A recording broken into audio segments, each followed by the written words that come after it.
Mallory woke up screaming, but the room was dead silent. Her throat burned. Her arms were wet, not with sweat, but with blood. Not gushing, not fresh, but scratched.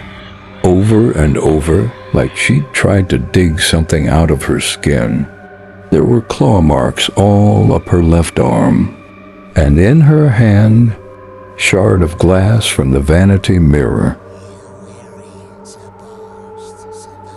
That voice again, closer now. It wasn't coming from her phone anymore. It was inside the wall. No, inside her skull. She stood up slowly, legs trembling. The floor felt unstable, like walking on ice. The room was wrong. It looked like her bedroom, but too perfect. Every object was mirrored, reversed. The writing on the poster beside her bed, read, Eamon M. Wonktono D. I. Her own handwriting flipped, and then she saw it.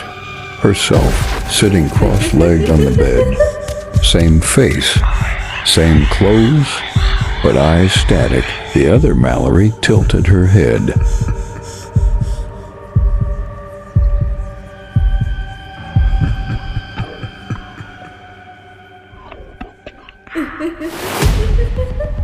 She ran as though the hallway was infinite, but she didn't stop.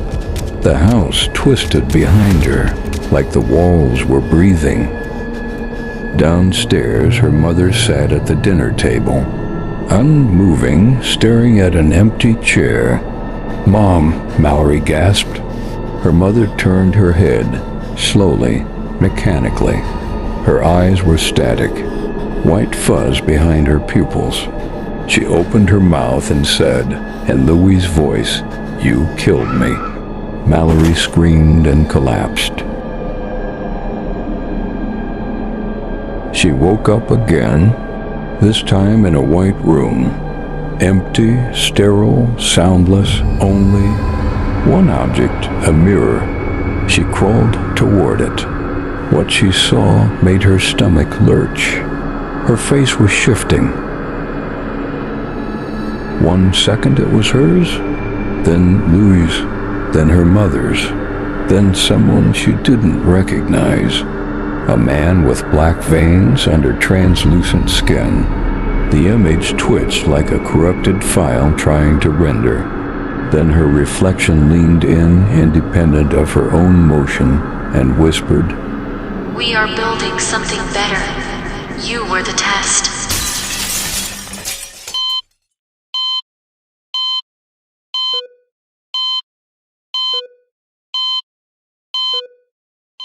Inside, Mallory Green, unconscious, mouth slightly open, wrists strapped, monitors beeping erratically, a shaved section at the base of her skull, wires running into a dark console.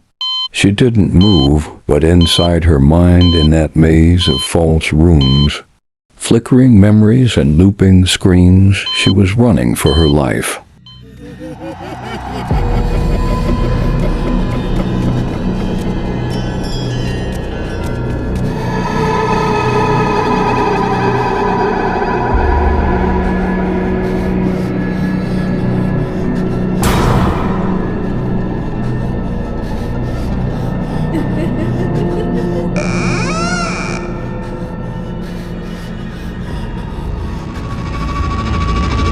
Slammed through a rusted door and fell into a bedroom.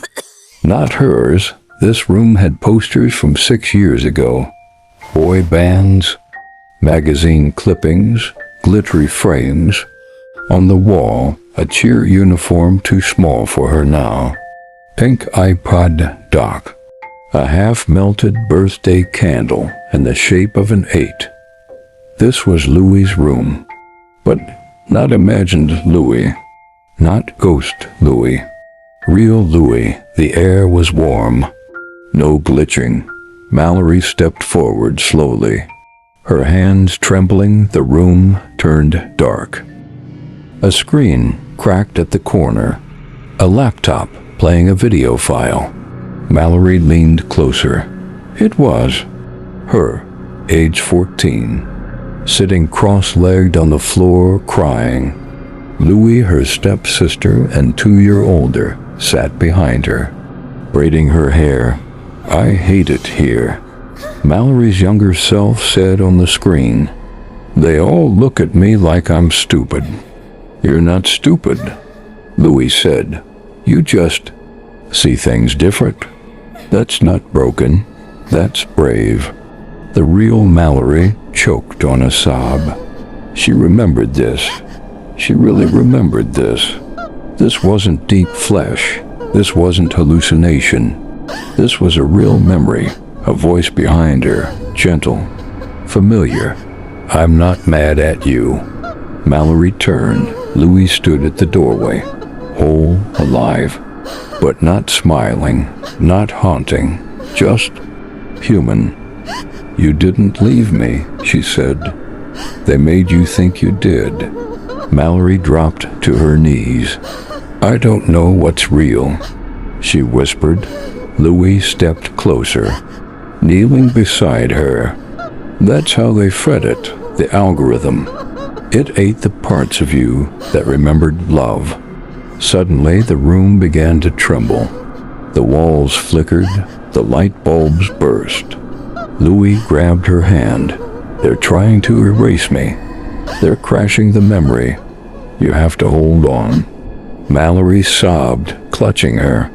But Louie was fading, skin becoming pixels, voice turning to static. "Don't let them overwrite me. My name was Louie." And then she was gone. The dream fractured. Suddenly, Mallory was back in the hospital, but she wasn't awake. She was in another layer, this time in the viewpoint of a doctor. Flickering screen. Patient profile, Mallory Green status, unstable. Project, algorithm cognition TRIALDFX17. Neural activity, 121%. Symptoms, paranoia, false guilt. Emotional fragmentation. Subject falsely believes herself responsible for siblings' death. Subject will not awaken until Louie construct is erased. Then, blackout. She was Mallory again. Trapped, but now she was aware. This wasn't a haunting, it was a trap. And now she knew who she was and who Louie was. And that deep flesh had tried to delete both.